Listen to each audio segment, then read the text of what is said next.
Hello everyone and welcome to part 16 of my Rams Connected franchise here on Clyde92 TV, and I'm starting off this episode showing you guys all the weeks left in our season. We have about 6 weeks left, so I think there's going to be 2 episodes left, including this one. So first we will be simming the game up against the 3-6 49ers, who are having a pretty rough year considering I think they were the second best team in the NFC West, and now out of nowhere they became the worst team. So we end up winning that game, pushing our record to 6-4, and the next week we will be playing the Baltimore Ravens, and I decide to sim that game as well. Even though we had Tyrod Taylor, I considered making like a homecoming game for him where he plays up against his old team, but I decided to sim that way we could play the 6-5 Cincinatti Bengals. And I'm going through the injuries here, and we have some pretty bad injuries on our team. We don't have Jaquiz Rodgers, Mike Williams, or Jason Hatcher, so 3 key players on our team will not be able to play in this game. And then I go over to the Bengals injuries, and the big injury that they have is Hakeem Nicks, who they signed in the offseason. He is going to be out for 1 week with a broken thumb, and I was pretty disappointed about that injury, mainly because I'm a pretty big Hakeem Nicks fan, and one of the reasons why I wanted to play the Bengals was to play against Hakeem Nicks. And you can see I go into the free agency pool and I pick up Darren Sproles, and the main reason why I did that is because I feel like in the past when we give Leon Washington extra playing time, he doesn't really produce the way I really want him to. So those are the things we are doing going into this game, and now that we're going into it, I just want to talk to you guys about some news going on my channel right now. And I just want to start off saying that I am very sorry for not posting a video in I think about 3 weeks, and I do have a reason for it. School has really picked up for me, and I recently got the new Xbox One, so whenever I have free time, I've been kind of resorting to playing that and playing the new NBA game. And that also brings up another question for you guys. Since I got the new NBA game, do you want me to have 2 series going on at once? Because I can tally the votes right now and start my NBA 2K14 My GM probably within the next week if you guys want me to.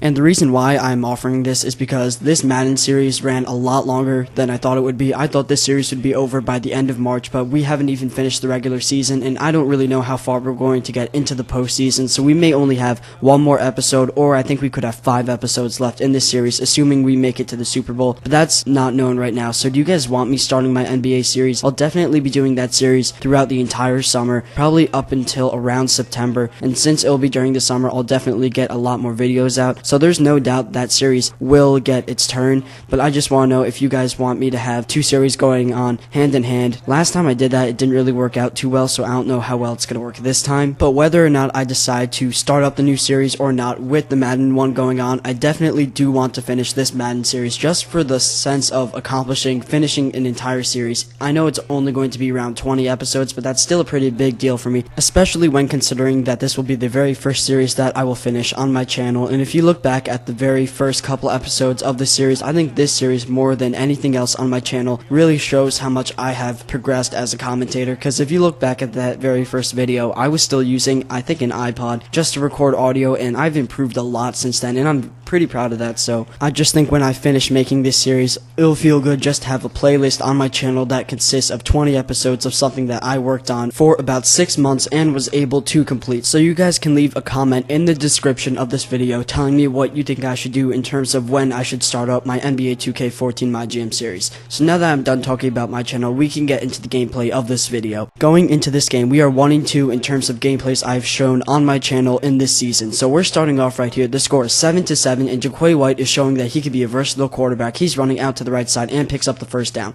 On 2nd and 10, Jaquiz White is rolling out to the right side. He's feeling the pressure, and he gets sacked right there. The offensive line for the Rams this season has just been atrocious. We really should have picked up some better offensive players in the draft during the offseason, and right there, Jaquiz White has to throw deep on 3rd and 20, and he gets picked off. So the Bengals will get the ball on the 5-yard line. On 2nd and 9, Andy Dalton is giving the ball to Ben Jarvis-Green-Ellis, who finds open field on the left side. A good block right there at the 30-yard line. He's being chased down by Robert Quinn, and he will get caught at around the 37-yard line. We have an injury on the play, but now the Bengals have good field position. They're going to do another run to Ben Jarvis-Green-Ellis right here, and he fumbles it. Robert Quinn picks up the ball. He's got open field ahead of him. He's at the 50, the 40. There's no doubt he's getting that touchdown now. He's got 3 guys running alongside him. Touchdown Rams. A defensive touchdown. I think that's the very first defensive touchdown in this season. It may have been the very first defensive touchdown in the entire series, and Ben Jarvis-Green-Ellis feels terrible. After getting around a 50-yard run, he fumbles the ball, and just like that, the Rams have taken the lead by 7 points. Now on 1st and 10, they're doing a play-action pass. Andy Dalton's thrown across the middle. I try to intercept the ball to James Laurinaitis, and A.J. Green gets all the way to the 34-yard line. On 2nd and 8, Andy Dalton is back in the shotgun, and they're doing a draw play to Green Ellis, who gets up the middle again and gets all the way to the 49-yard line. The Bengals have found the weak point in our defense, and they're just going to continue to run the ball. On 3rd and 5, Dalton is back. He's throwing a short pass to A.J. Green on the right side, who spins, gets the first down, and they have the ball right now on the 36-yard line. Dalton is back again. They're doing another pass here from the shotgun. Back to A.J. Green. I make 2 stupid decisions with the defenders, and A.J. Green picks up another 10 yards. He's got 4 receptions for 44 yards on the day. Dalton is back. He's doing a lob pass to his tight end, Elbert, right there, who jumps for the ball and gets 11 yards on the play. On 1st and goal, I see the Bengals pitch to the right side ahead of time. I bring a full-out blitz, and Green Ellis gets hit down at the 12-yard line. A loss of 8 yards right there. On 3rd and goal, the Bengals will be forced to pass. They do short pass to Green Ellis, who gets hit down at the 13-yard line. So 2 bad goal line plays for the Bengals, resulting in a field goal that will make the score 10-14. And the Rams defense is finally able to step up at the goal line and prevent the Bengals from getting a touchdown. So now the Bengals will kick off the ball to Tavon Austin. I bring Chris Gibbons up on the left side. Tavon Austin cuts over to the right, cuts back over to the left, and he's got open field ahead of him. He gets all the way to the 45-yard line. Now with a minute left in the first half, we are going to have to pass the ball downfield. Jaquay White is back. He's throwing a short pass to the right side to Darren Sproles, who's got a Rams uniform on. And after seeing the way Darren Sproles played in this game, I realized that I really want to get him more involved in the offense in the future. If I'm ever in any kind of shotgun where I need to have 2 running backs in at once, I will definitely try to keep Darren Sproles in. After no huddle, Jaquay White is throwing it to the right side to Tavon Austin, who gets to about the 22-yard line. Jaquay White's happy after that play, and we're going to try to go end zone before the end of the first half. White is back, and he's trying to stay in the pocket. He does have to maneuver around, but he gets into the end zone to Chris Gibbons. Touchdown Rams. The score will now be 21-10, and just a great overall series by Jaquay White. He's very good at staying in the pocket when he needs to, even in those pressure situations, and there is Ben Jarvis Green Ellis trucking his way upfield at the start of the 3rd quarter. So now that we are in the second half of this game, I do want to talk a little bit about the NFL in real life. Now, free agency has been going on, and some pretty big free agent signings have went on, and I just want to talk to you guys about 4 teams specifically that I thought did either a really good job in free agency or a really poor job. Now, one team that I felt that did a really good job in free agency were the Green Bay Packers, specifically with their pickup of Julius Peppers. I know that Julius Peppers is now at the downfall of his career. He's not the same player that he used to be, but he's still a good player nonetheless, and I do feel like it heats the rivalry between the Packers and the Bears, and they also were able to keep some of their more talented players. Now, one team that I felt did a real poor job in free agency was by far the Carolina Panthers. They gave up so many players through the free agency. They lost Ted Ginn, Steve Smith, and Brandon LaFell, so they have absolutely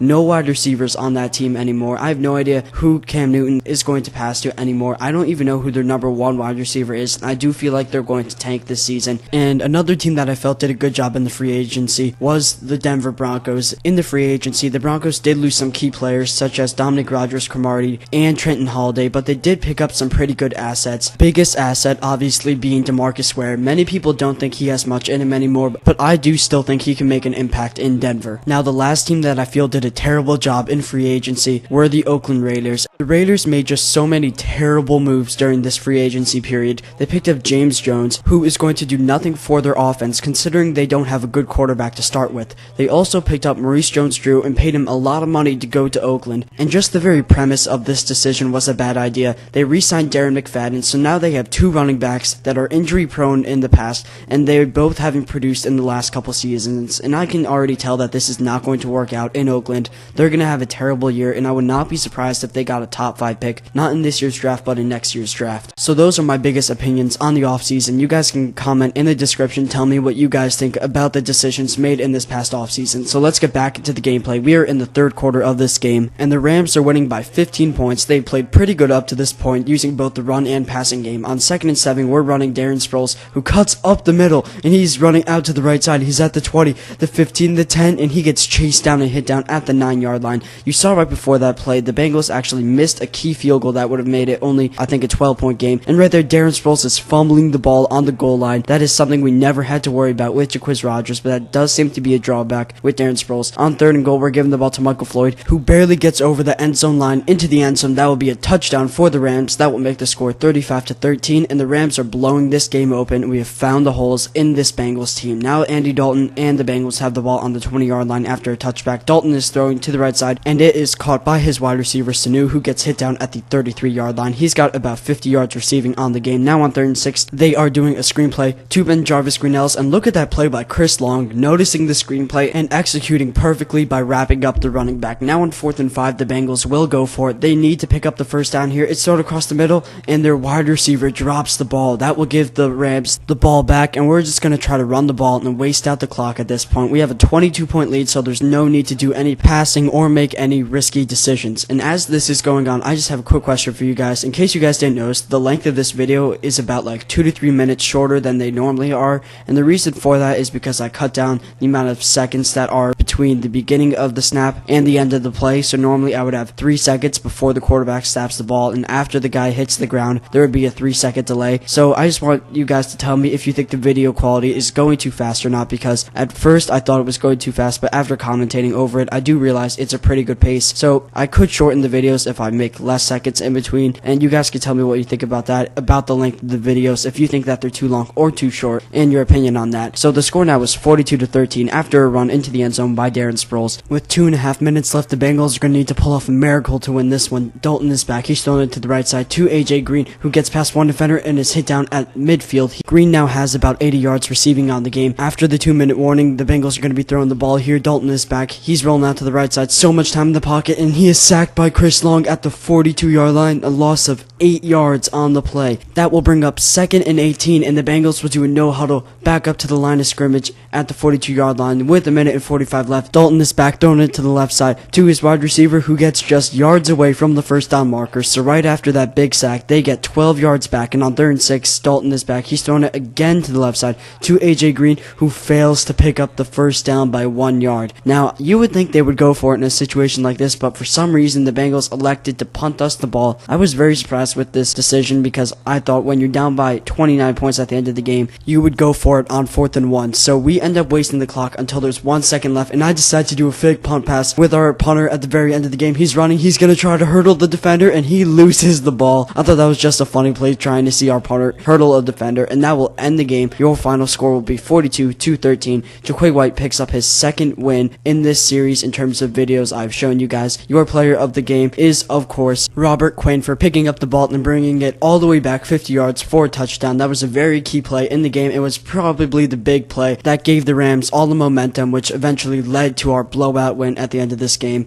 Jeff Fisher being sportsmanlike at the end of this game by shaking hands with the Bengals head coach, and he's happy because his team is now 8-4 on the season after starting, I think, 1-3 at the very beginning. And your GMC never say never moment of the game was just a 1-yard run by the Bengals into the end zone. I'm surprised it wasn't the fumble recovery or any other big play in this game, or even the punter's run. Now here are your final game stats. We only did better in scoring and takeaways. I was surprised that we still won the game despite having pretty bad statistics. Now the next game in this series, I'm still unsure of what it will be. I'm considering either playing against the Redskins or the Eagles. I think they have pretty similar records. I think the Redskins are better by just 1 game, but you guys can tell me who you want me to play against in that next game. So that concludes this episode of the Rams Connected franchise. Be sure to go back to a video I posted about 2 months ago asking you guys which team I should play as in my NBA 2K14 My GM. It's basically down to 2 teams. It's the Bucks and Nuggets basically duking it out at this point, and we're nearing the deadline of that video. So now is the time for you guys to go and vote for your favorite team. Also be sure to go check out my channel. I hope you guys had a fun time watching this video, and I hope you guys had a great day. God bless you guys.